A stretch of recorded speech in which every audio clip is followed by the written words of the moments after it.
All righty, we've got another speaker on the way. We're going to begin with your friend and mine, Clancy.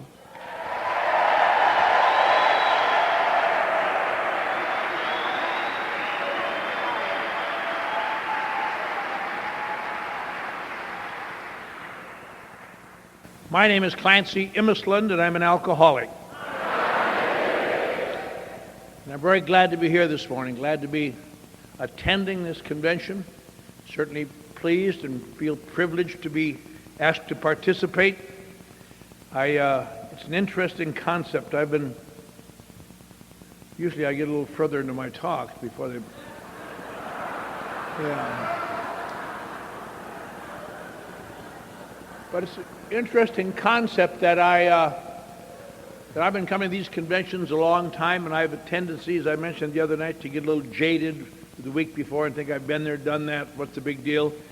But when I'm on my way, the excitement starts to mount, and I'm very glad to be here. And I look around, and I've been coming here a lot of years, and I've met a lot of people, and I've sat in the front row and listened to Bill Wilson talk, and listened to Ebby talk, and listened to Sister Ignatia talk, and all these legendary figures, and wonder where they are, and wonder where listen to Chuck Chamberlain talk, and I wonder where all the old timers are this week, and they're all gone. And I guess I'm an old timer now, or getting there, and it seems I don't feel like an old timer. I feel like I did when I was here for the first time. I feel like I'm about 30. And there's been a bad makeup man working on me for a long time.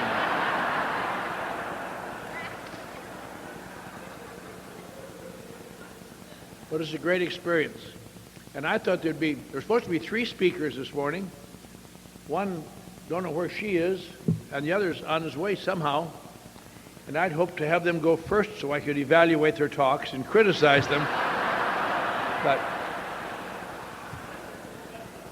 I have no agenda of my own, so I want to thank you very much.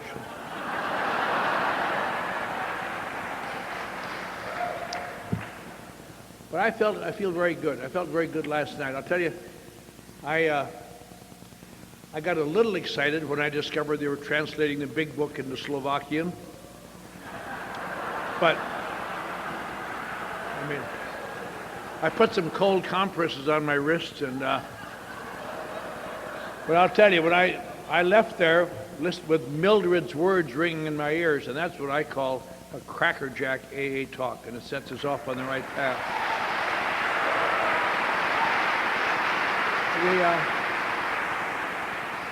I went to a meeting yesterday on gratitude over in one of the big halls, and it was a good meeting.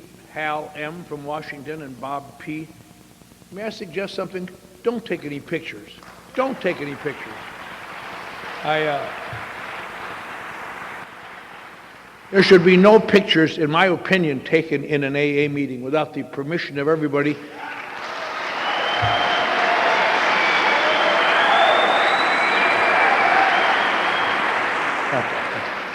At the San Diego convention, there was an old-timers meeting, and this old guy got up there. He was on the traditions, and he was the chairman. I don't know his name. I wouldn't say it if I did, but he introduced the speaker. Then he picked up his camera, went out in the audience, and began shooting pictures of the speaker. Then he came back and said, "We don't take pictures." Then he went back and shot a few more. Well, but I was listening to a talk on gratitude, and Hal, of course, it deals a great deal, it always has, with an attitude of gratitude and a perpetual gratitude. And Bob talked about his gratefulness for many things in his life, his family, his wife, his career, his life. And these are truly things to be grateful for. But I was thinking as I was listening to them, some of us are not quite at that level yet. I am unable to maintain an attitude of gratitude. I wish I could, but I do not, because I'm cursed with the terrible fallibilities of being a human being.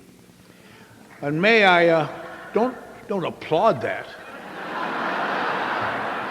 I want you to, this is supposed to say, this is the signal where you're supposed to say, no, no.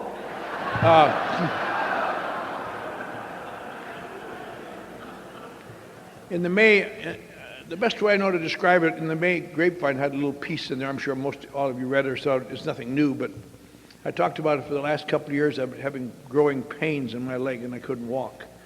And pretty soon, I used to take walks every morning. I got to a point where I was taking a walk. I'd have to find a little wall and sit down for a minute, and then walk another half a block and sit down for a minute. And I like to walk and play ball and do these things, and it really was terrible. And I went to the best doctors in Los Angeles, Curl and Job, who are the doctors to the baseball teams and the football teams.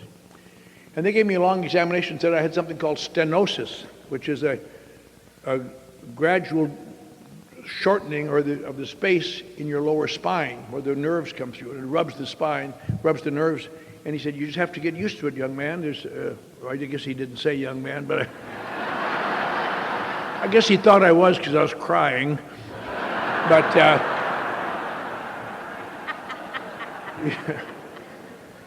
as he wiped away my tears, he said, you'll have to get used to it. There's nothing you can do. And I just felt terrible about that, but one of the things about life, I guess. And then a friend of mine who was a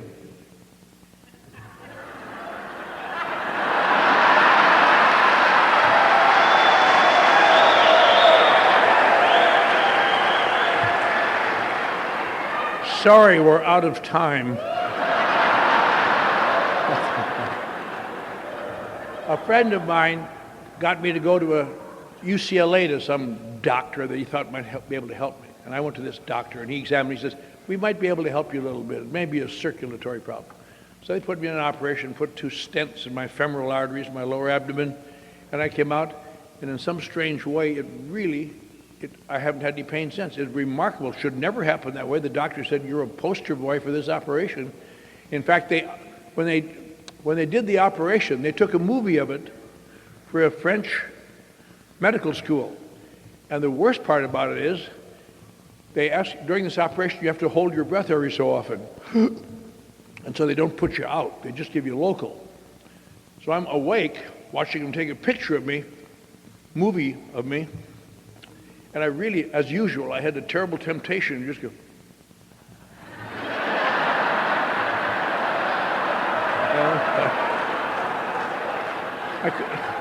I couldn't quite get my head around it. Every time the doctor would turn around, I'd see my blood. But anyway, and so after the operation healed, about a week or 2 later, I took that walk. And I walked the 2 miles, and I went by every wall, didn't have to ever stop again.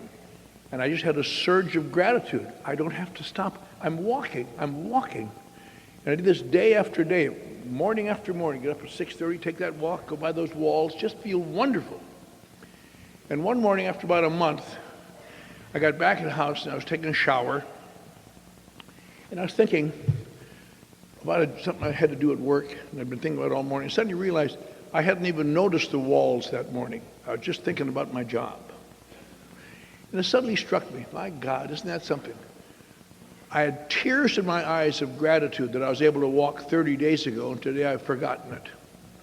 Now, if I can't remember the ability to walk for 30 days, how can I be expected to remain grateful for sobriety after 41 years? You just take it for granted after a while. And one of the reasons I suppose that I continue to be active, among other reasons, is that somehow I must remember what a fortunate thing I am. And I look back at my life and think, what is there to be grateful for? Well, there's a lot of things. I'm not one of those who is grateful for cars and houses and things like that. There are wonderful things to be grateful for, but they are finite things. A lot of people can have those. They don't need AA to get a car and a house. Or to get sometimes you have a happy marriage, sometimes you have an unhappy marriage, sometimes your kids are good, sometimes you're bad. Gratitude is something I think has to be something a little more difficult to achieve than the ability to get a house or a car. And I look back, and I've been thinking a little bit about that since it gave me this topic. And I look back and think about my life and think about, I had a lot of bad things happen to me. I induced them with my own behavior. There's no question about that. But there are a lot of bad things happen. I went to jail 32 times. No big felonies, just because I have an unfortunate tendency to counsel police when I get drunk. And I go to jail overnight, and you can't do that to me, I'm your boss, I'm a citizen, you dumb. I've been committed to spend an indefinite period up to the rest of my life in the Texas State Insane Asylum as a successful suicide brought back to life by someone happened to stumble across me and put there and escaped once and brought back and given 30-some electric shock treatments till they broke me down completely. I've lost my family, lost my home, woke up in the jail in Phoenix one morning, a guy was crossing me because I'd vomited on his bunk, he felt, and I lay on the floor and he kicked my front teeth down my throat. I had no teeth, lost my clothes, lost everything I had, expelled from the University of Wisconsin a week before graduation. Wasn't my fault. First of all, some bartender thoughtlessly overserved me. And then some traveling saleswoman induced me to kick down the door of the administration building so I could But anyway, you know, I've lost big jobs. I've been put down, and my wrists with scars out of them. Just on and on and on. Just one thing after another. Just everything, kind of a reverse Midas touch. Everything I just turned to crap. Just.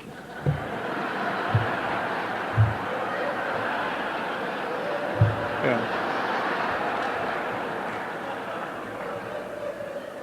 And most of these years, I went to Alcoholics Anonymous and drank, and went to AA and drank, and went to AA and drank, because I just could not accept whatever thing I had left. It was, I got a good brain, I'm smart, and these people mean well, but this kind of stuff is nothing for me. I don't want someone telling me what to do. And I stood on a street corner in Los Angeles on a rainy morning, and everything was gone. My front teeth were gone, my family was gone, my clothes were gone. I could not think of a friendly direction. There was no direction I knew of in which I pursued that direction long enough someone would be glad to see me. I couldn't think of a single soul. And I am very grateful for that moment in my life and all those things that happened, because it finally got bad enough, not outside, I could have gone some more, but in my head, that I was willing to try to hang around AA one more time, even though I was there just to see if I could get some money to get out of town and to get back somewhere, to get some clothes, get something. And had no respect for what I was listening to, but I went there, and I had to stay there because it kept raining. I was grateful for the rain because it made me stay in that club and sleep in an abandoned car in their parking lot. And I thank God with gratitude every day for that, because it finally broke me down enough to enable me to stay here long enough that finally I allowed someone to tell me what to do. I used to look back a lot in my sobriety. I thought, why have I always been so defiant? In my adult life, I am defiant. You give me a bunch of crap, I'll quit a job, good job. I've quit big jobs where I was making more money every minute of my life. Somebody said, come on, don't give me that crap. Get yourself another boy. I'm not going to take that crap from you or anybody else. And later on, I wondered why exactly I had said that. I don't know how many nights in bars, I'm a bar drinker, and I don't know how many nights someone might imply, you don't seem like very much. You don't think so? Why don't you try me? And I get knocked on my can a lot. But they know I'm tough. Watch out for that skinny guy. He's really crazy. Oh. You know. And I was music to my ears, boy. And after I was sober a while, I used to wonder, why was I so defiant? And you know, I thought about this a lot. Because all of my life, I think down deep inside of me, I had this secret knowledge. I didn't want to think about it. The secret knowledge that I'm really a weakling, and I hate it. I despise being a weakling. I despise being that white worms crawling inside of me and then quitting. And I'll quit jobs and I'll fight. It reminds me of that movie Back to the Future, where every time they called the kid a chicken, he would do whatever, no matter what it was. That's the way it was in my life. You dare me, and baby, I'll do it. You say either, if you don't do this, I'll leave you. Leave. If you don't do this, you lose your job. Take your job. On and on. You just defy me, and I'll defy you better. Now, why would I always have that attitude? Because I'm a weakling, and I hate being a weakling, and I'd rather die than have people know I'm a weakling. Because all my life, much of my feelings of embarrassment and humiliation have been when people have found out that I'm inadequate and a weakling, and I can't stand. And I almost died without ever changing it. But I stayed around this dumb club a while, and I got talking to a guy. Finally, I listened to a guy talk. He was an actor, so I had some, at least he caught my attention. He wasn't a good actor, but I'd seen him in the movies, and he would talk about emotions, and I get feeling, I thought, I'll ask him to be my sponsor. He knows a little how I feel, but I'll get some money from him anyway and get out of town. That's what sponsors are for. I have many sponsees who can tell you that.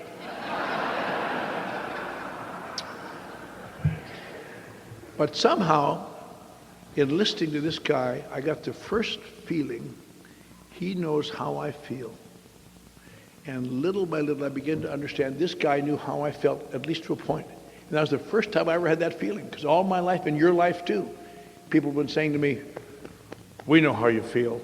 And you just want to shout, no, you don't know how I feel. That's the problem. Nobody knows how I feel.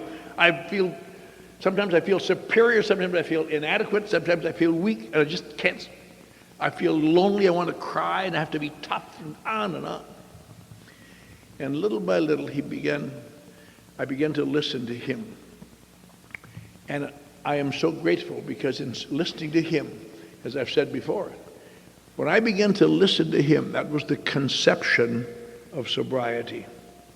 Because I began to, little by little, allow someone to do something I never would before, to superimpose actions over my opinions, my judgments, to surrender my judgment even briefly, intermittently to someone else, and to little by little take actions. And I've always thought, in looking back, that was of all the gratitudes I have in my life, I am so grateful for every piece of pain. A few years ago, I was talking somewhere, I guess in Holland, and someone said, in looking back over your life, you had all these things happen, what would you change if you could? And I'd be tempted to change a lot of things. If I hadn't been expelled from that university, I might have gone on to be something.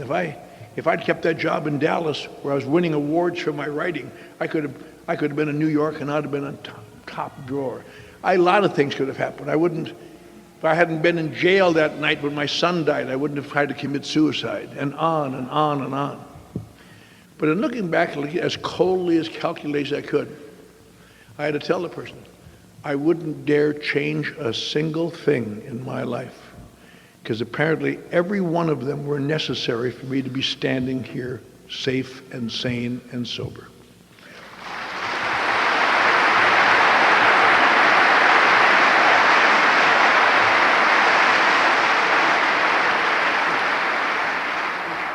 That's why I sometimes think people do themselves tremendous disservice by living and recreating the pain they've had and never getting out of it. I remember a few years ago, young Bob Smith, who spoke at this convention and is certainly a stellar example of Al-Anon. I remember in 1980, nobody had ever heard of him. At the New Orleans convention, they said, we have a surprise today, Dr. Bob's son. And he walked out and said, we just all couldn't believe it that this guy was there.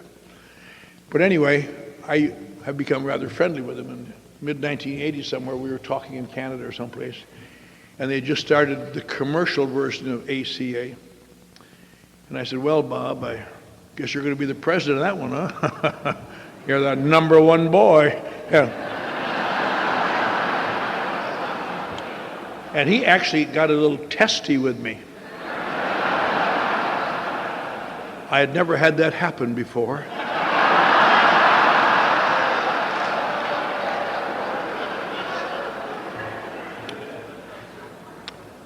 And he said, no, I don't think I will.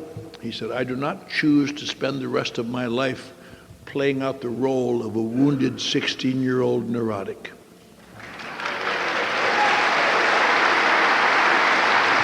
And I said, oh. tonight. Maybe I can get you some coffee or something, you old thing. Yeah. But I've thought about that. You know, I know Al-Anon has an ACA version, and they work the steps and go through these things. And some of the ACAs don't do that. They stay in the problem for life. I've known a couple of people who have done that. And I'm not putting it down. Everybody can do whatever they want to. But I know this, that most of us in this room, if we wish to, can take out sad memories of our childhood, of how we've been hurt, how we weren't nurtured. I spent thousands of dollars in psychoanalysis in my drinking days to get to the root of my problems. And I found out things that would send a shiver down your spine. I have been repressed by the Norwegian Lutheran Church.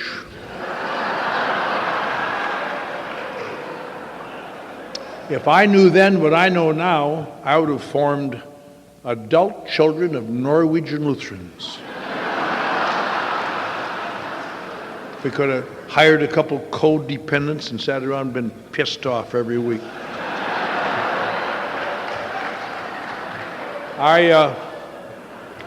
I discovered that my parents' divorce had hurt me. And I believe that's true because I had never heard of a divorce when I was 11 years old. That's how protected we were. And my parents got divorced. There'd never been a divorce in our family, in our church, anywhere. And I without even missing a beat, I began playing my mother against my father to avoid discipline. And I went from being a straight A student to at the age of 15, I was flunking out of high school. And 1942 came, and I came to Minneapolis and hitchhiked to San Francisco. My parents thought I was up in Duluth and Superior visiting my aunt. I was up in the South Pacific having my first drink of whiskey. It's just a lot of pain. I look back at it now, and it's almost like looking at a, it sounds funny, but I don't really mean it to be funny, like a retarded cousin or something. Someone who I know and I know of, who the poor thing was doing the best he knew how, but the best he knew how was just terrible. Not necessarily, because I don't consciously ever remember wanting to be bad. All I've ever wanted to be in my life, I wanted to be a good man. My hero would be a strong, curly-haired, bronzed Viking striding through the world helping people. Except Irish and Catholics.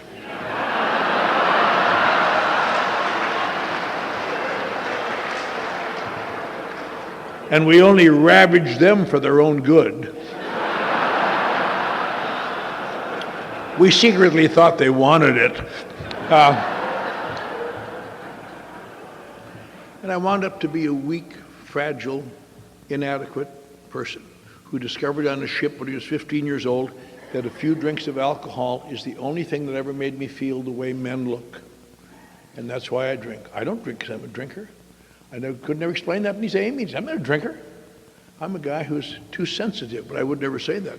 The first meeting I went to in Eau Claire, Wisconsin, 1949, some guy said, "What are you doing here?" He said, "You look pretty young." I was 22. I said, "Well, I don't know." He sent me here. He said, "Are you an alcoholic?" I said, "No, I don't think so." I'd been drunk, but I wasn't an alcoholic. He said, "What the hell are you doing here?" I said, "I think I'm too sensitive." And you know something? He laughed just the way you did. And you know something else? I never said it again, but I always felt that way. I would suggest to you, if you're working with new people and they tell you something stupid like they're too sensitive, don't laugh, because that may be the first time they've ever tried to be honest and confess how they feel.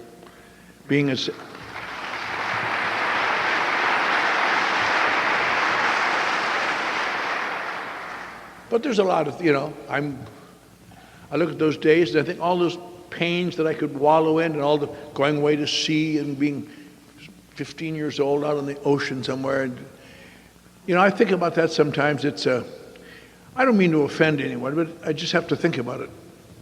I was this tall, face full of pimples, dumb little kid, got a ride to Minneapolis, took the bus out to the edge of town, got a hitchhiker ride to San Francisco, got one ride all the way with some guy in the Navy, got on a ship with the scum of the earth. These guys, all the good guys had gone in the Navy. These were the scum, the 4F, wretched, filthy dregs of 7 seas. And somehow I fit in there. But you can't pick up a paper today. Happened again yesterday. They're abusing children, sexually abusing children, clergymen and doctors and parents, and I never was sexually abused once. It makes you feel unattractive. But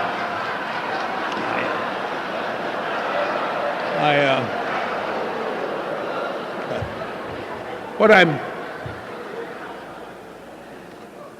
I'm trying to say, in effect, is this. I have many things for which I'm grateful, but as a human being, I can't sustain gratitude because it's an old corny phrase, but it really is true. Nothing is wonderful after you're used to it. And it's really true. You see it most when you're working with new people.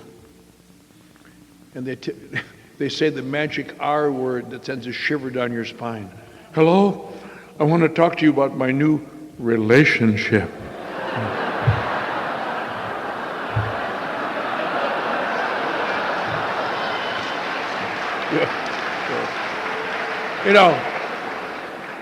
What I have done, I've developed an aha machine, and I put the phone on it, and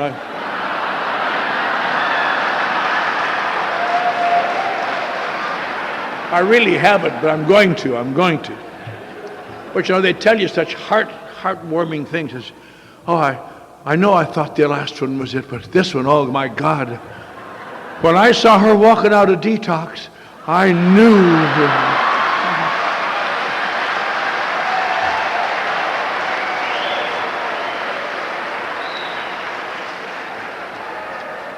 And then they say that magic thing. Some of them say that we were having lunch today and we reached for the salt and our fingers touched and there was a spark. I actually saw a spark. It's wonderful, and this is going to stay wonderful. And you hate to tell them the bad news so you can delay it a day or two. Kid, it ain't going to stay this way. In the 1 in a billion that your relationship lasts a month, it isn't going to stay this way. If there's a miracle beyond every human comprehension and you and she stay sober and get married, and 3 years from now you're sitting in a little quiet cottage with perhaps a toddler crawling around the floor, and you're getting ready to have lunch before you go to the meeting.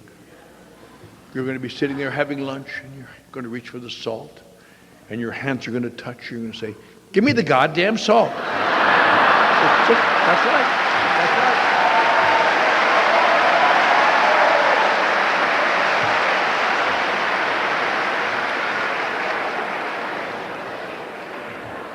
But seriously speaking, the curse is nothing is wonderful after you're used to it. And yet I must, at least for me, and I must live in a world where part of my recovery is dependent upon sustaining some form of gratitude, at least intermittently. And what I've been taught to do here after being grateful for finding that pain, I don't stay grateful that every day anymore. I stay grateful about walking by that wall just a couple of days ago. But that's why one of the great reasons I think to work with people here. Not necessarily just be their sponsor. You can't always be a sponsor. We're saying be a sponsor. We can't always be a sponsor because sometimes they're not. But there's always new people that you can be kind to, and you can help, and maybe to intermittently go out of your way to give a little ride or to give them a pat on the back, as Dr. Bob said, or take them to a few meetings or do something. There are actions you can take, service actions. You can go hospitals and institutions. Sometimes just being kind to people who don't deserve it. I'm going to try that. I have tried. My sponsor, Chuck C., was the master of that. I used to just make me crazy. There'd be people I knew were phonies and hustlers and bums. And he'd say, well, I said, don't talk to these people. He'd say, they're all God's kids. Yeah, that's true, but... And when he died, I realized there was one less guy talking to people that don't deserve it. So I've tried to talk to people that don't deserve it sometimes for that purpose. The other night, we were coming home from, when was that, Thursday night, walking down Nicollet Mall, and some drunken, deaf-mute Indian took a liking to me. He wasn't a bad, I mean, he was nothing wrong. He's just a bad guy. I said to him, are you here from town? And he breathed alcoholic fumes, and we had about 10 of us, and we all said, better go home now. And he and I walked arm in arm down the street, and he would not leave us. We got to the hotel, and he wouldn't leave us. But I had a great feeling. This guy deserves no attention from me at all, really. And a drunken guy. And I just felt wonderful. I thought, I wish I could talk to him. And we got to our hotel, and some of my friends said, how are you going to get rid of him? I said, I guess you never drank. And I gave him a $5 bill.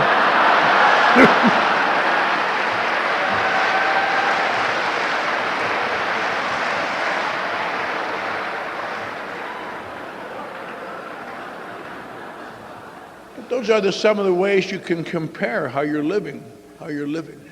You can induce a little pain in your psychic legs that way, I guess, by doing things for people. And to continue to, I am sorry for people who can get away from AA. I used to envy them when I was kind of new. Some of these people don't have to go to meetings. They don't even go to meetings. Somehow they stay sober. And over the years, I've watched so many of those people. Some of them come back drunk. But some of them stay sober, but they turn, in my opinion, the people I've known, into sour, introverted, nasty people. Just almost the way they were before, except now they don't drink. They have more strength than I do, because I couldn't live like that. I must have as has been said at this convention again and again, I must have some degree of joy in my soul, at least intermittently. And I must have some degree of peace. And I must have some measuring stick by which I can be so glad that I can be excited after 41 years of coming to a convention I've been to 9 times and seen everybody and done everything, and still come here, not because of the convention, but because of the mystic thing it represents. This is the history of my life and your life. Alcoholics Anonymous, the International Convention, people from all over the world. Some of you I've never seen before, and I know more about you than I know more about my own children, because we are here together.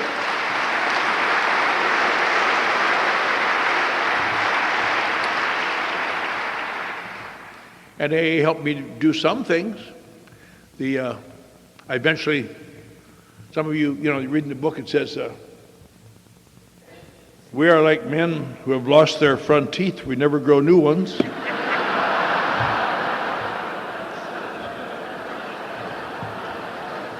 Once you become truly spiritual, something happens. In 1980, because of some things I was doing in Los Angeles, much to my absolute surprise, the university that expelled me in 1958 named me their Distinguished Alumnus of the Year. And I went back and spoke at commencement. And I told those kids, try to be straight arrows the way we were in the old days. I gave them the Al-Anon salute.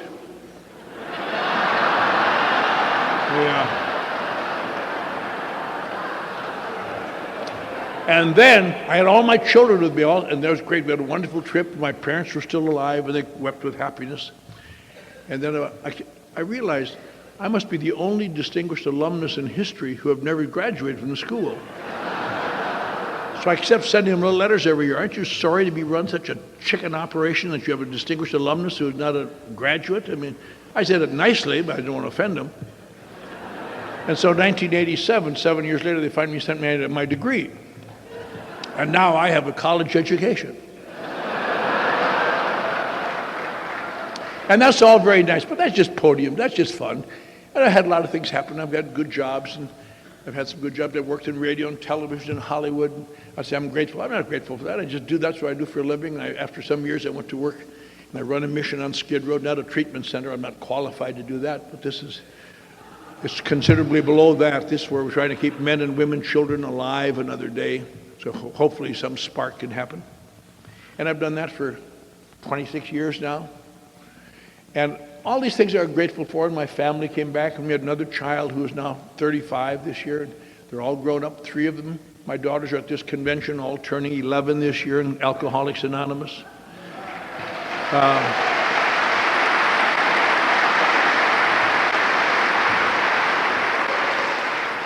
each of whom secretly feel they know more about AA than a certain old-timer.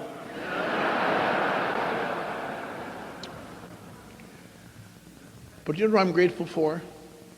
I'm grateful that my pain was so intense that I was driven to finally take actions that I didn't agree with, that I didn't believe in, that eventually it got so bad I began to pray to a God after I was sober a year that I didn't want to pray to, because if God existed, I was damned.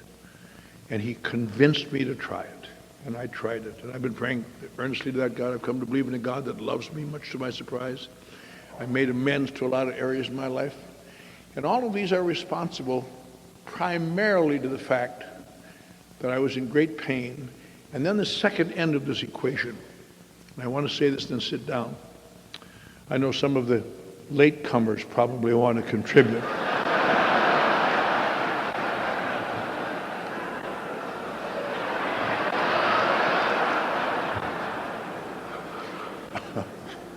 I should say this too. I said it the other night, and I hate to repeat myself, but I know some of you saw this A&E special a couple weeks, 2 or 3 weeks ago. Don't applaud, don't applaud. I just want you to know, you probably didn't know I was on there. Now do you recognize me?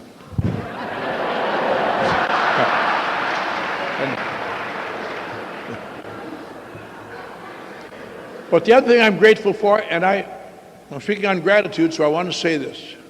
I am grateful that Alcoholics Anonymous stayed the same long enough for me to get here and find a solution that works. And my job is to help it stay that way, so when my daughters came years later, they found the same Alcoholics Anonymous, not a bunch of psychobabble and stuff that has no relationship to what we're doing.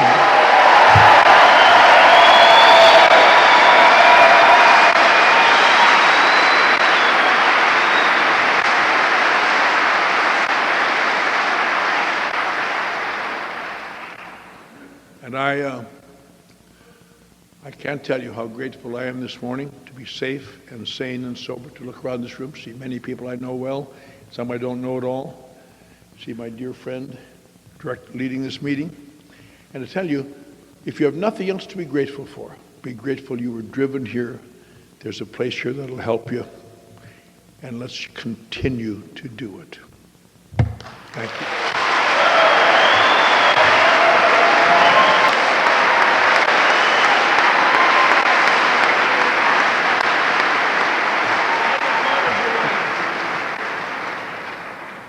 Hi everybody, my name is John. I'm an alcoholic.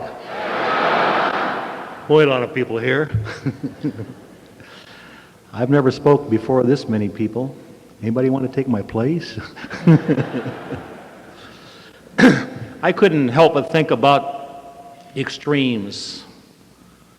Thinking about the atmosphere for the weekend, for last night at this stadium.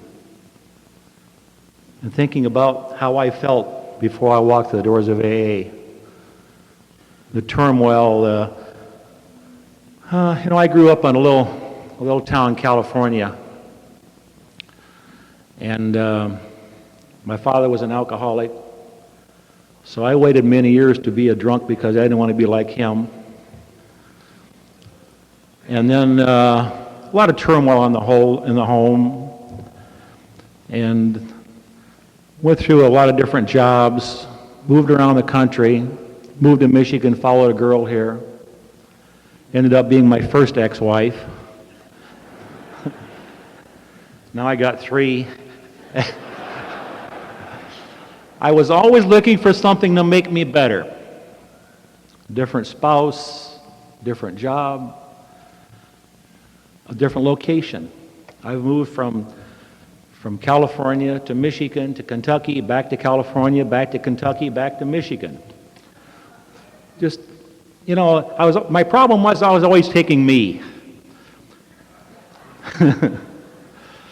I never really felt who I was, and I was always put on a show as to what I thought you wanted me to be. I wanted people to like me. Problem is, I didn't know myself, and they didn't like me because I was afraid if you knew who I was, you wouldn't like me. And I wanted you to like me. I wanted you to like me so bad. I was always in that turmoil. Finally, I discovered alcohol. And I could relax. I could have fun. I was always afraid of my peers prior to AA. I was afraid of everybody, and I've had good jobs in the past. I worked for an insurance company one time, and I led the company in auto production for 3 years in a row. And they had a banquet one year that I was at, and they had me set up at the platform. They introduced me as top salesman, and I thought, why am I up here? I don't belong up here. I looked out in the audience, other salesmen, and I felt that any one of them belonged up here more than me. That's where my self-esteem was at. Because no matter what I accomplished, I didn't feel I accomplished anything. I was always striving and never could make it. And then, after my second ex-wife, and then I met my third ex-wife, and third ex-wife to be, and then she felt like I had a drinking problem. She would just keep telling me how I was taking the fun out of drinking. Why did I drink so much? Well, I didn't know how to enjoy life without alcohol. I was either drinking, thinking about drinking, or getting over drinking. I was always in a turmoil, except when I was drinking. Then I could relax. And then somehow I worked my way into the program. I come in on my own. Nobody pushed me, just me. I remember one night drinking, and nothing was happening. I couldn't seem to run away. It wasn't helping me anymore. So then I decided to come in through the doors of AA. And a buddy of mine that I used to drink with, he was there at this hospital treatment center I was at.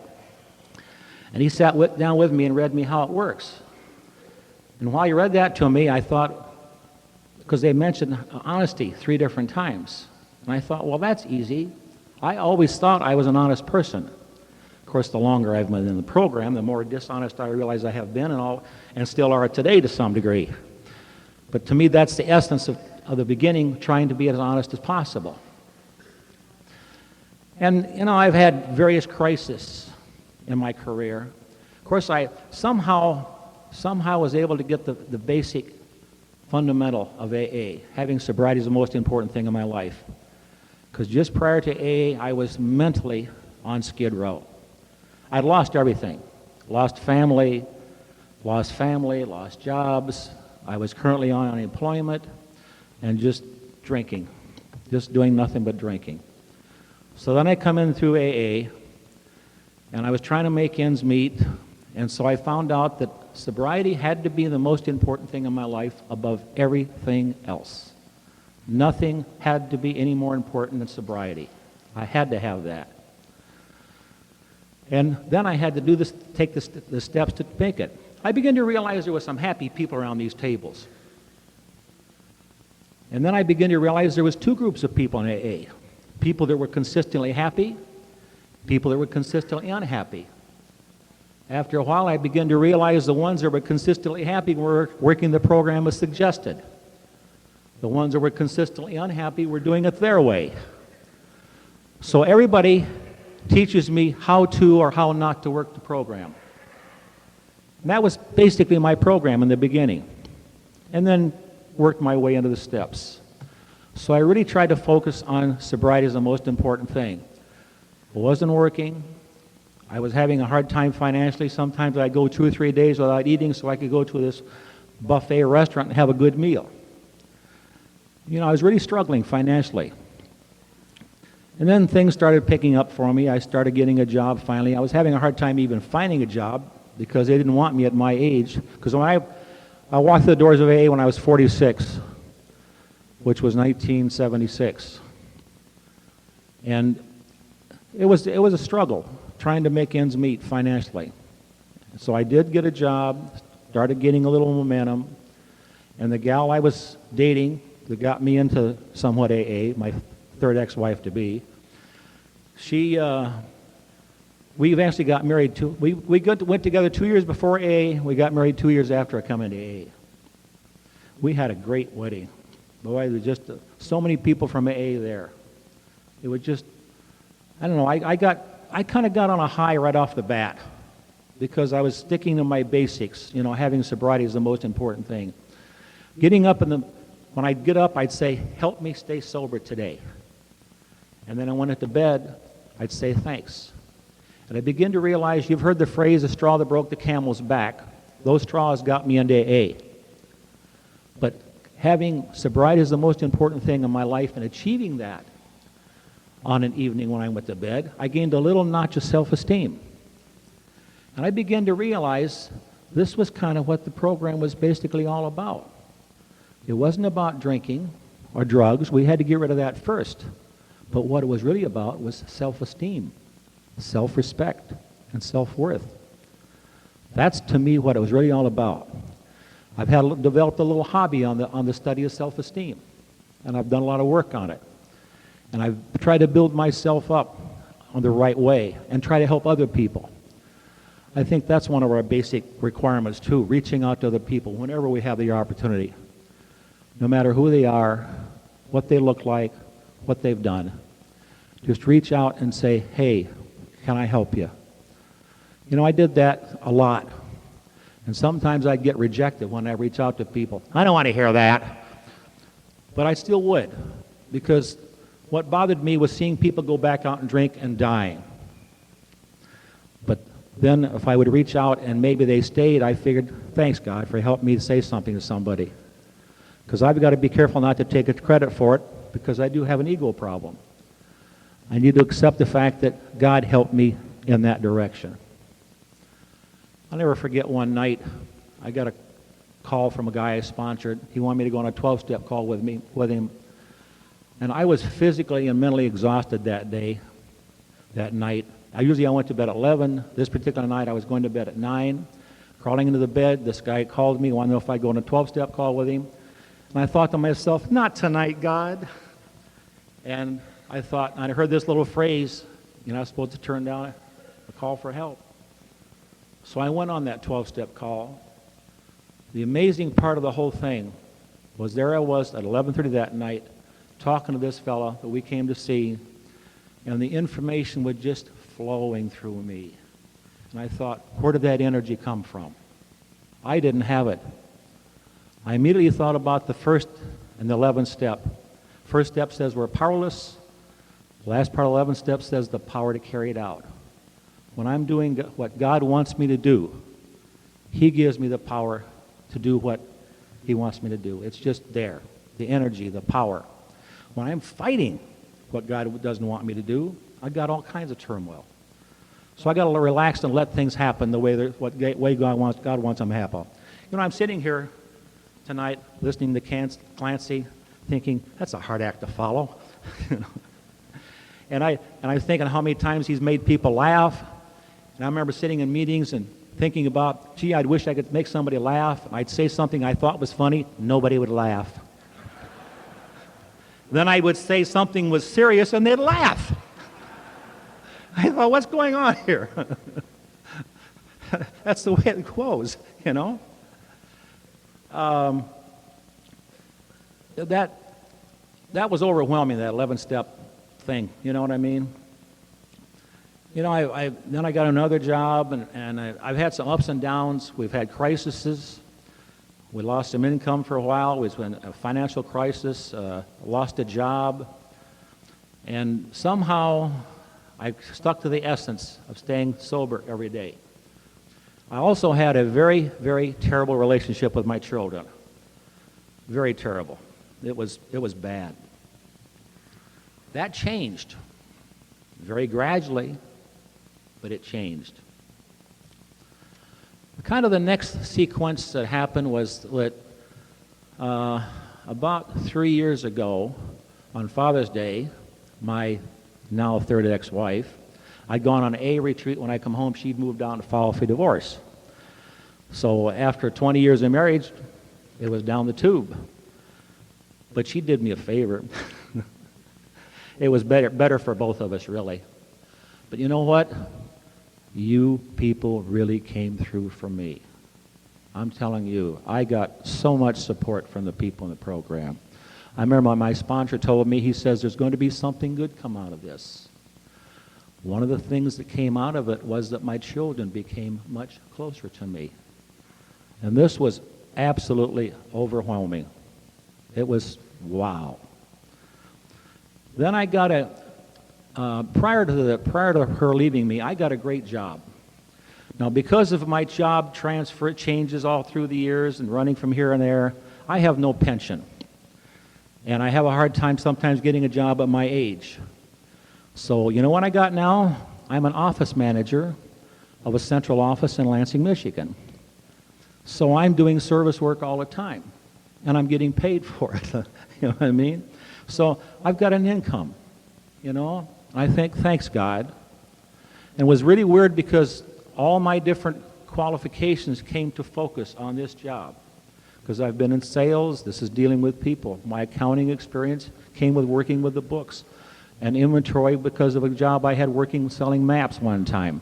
So all the things came together here. And I'm still there. Then there's something else that I got involved in. Some of you may have seen me Thursday night. I'm also a professional clown.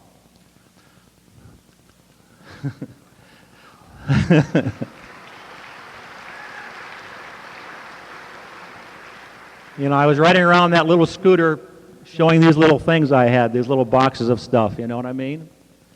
You know, that in itself was an amazing thing because one of the volunteers in the office came to me about a month ago and said that, pointed out the box 459, the newsletter from AA, about the fact to list these things this lady, Valerie, had to do prior to the convention. And one of them was clowns for a block party on Thursday night. I called her. And she says, yeah. And so there I were. And there I was, giving it away. Giving it away smiles. This has been probably one of the most wonderful experiences in my life, being able to make people laugh in that way, you know. I'm not a very good joke teller, but I can do it when I'm clowning around, you know, and I love it. You know, what's neat is driving down the street in my clown outfit, having people wave at me enthusiastically. They didn't do that when I was drinking.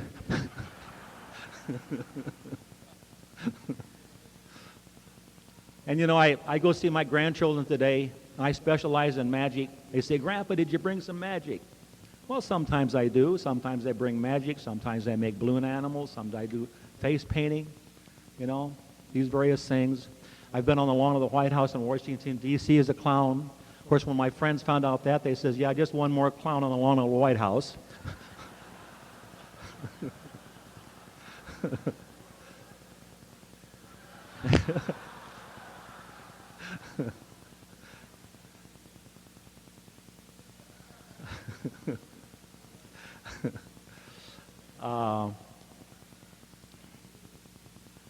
I had probably one of the greatest experiences of my life here at the end of April. My children threw a surprise birthday party for me. Now this was beyond awesome. I have a grandson. His name is Brian John. My son's name is Brian, so my grandson was named after me and my son. And he was born on my birthday. So God threw in a big bonus there.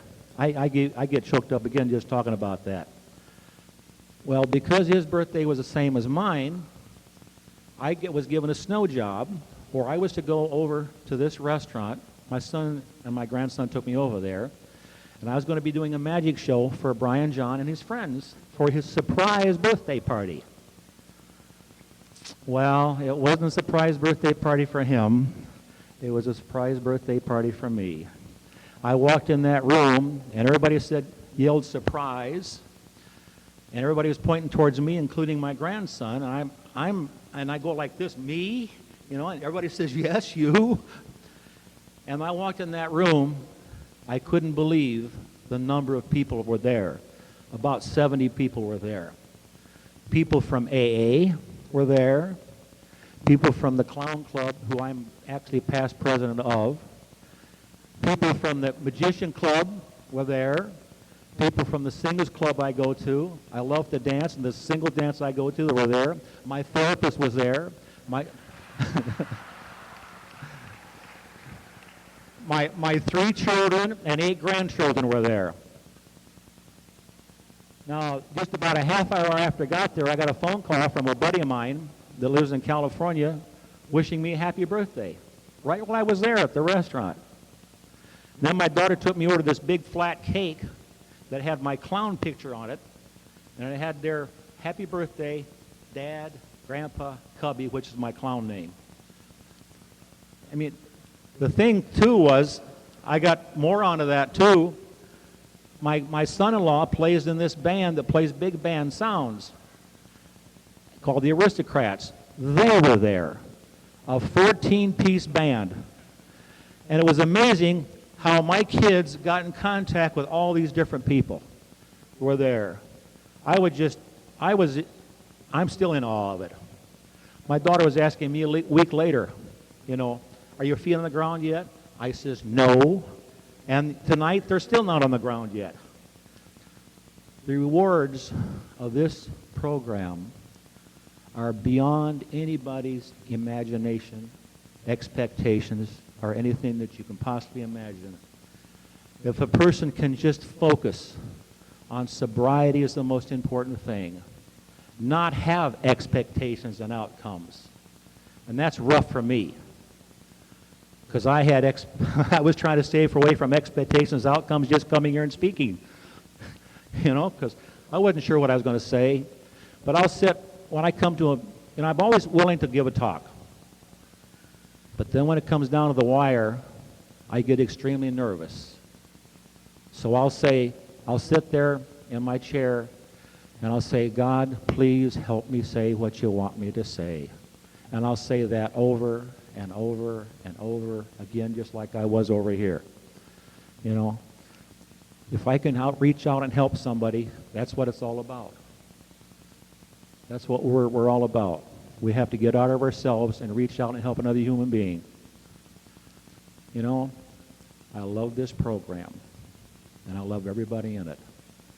I want to thank you.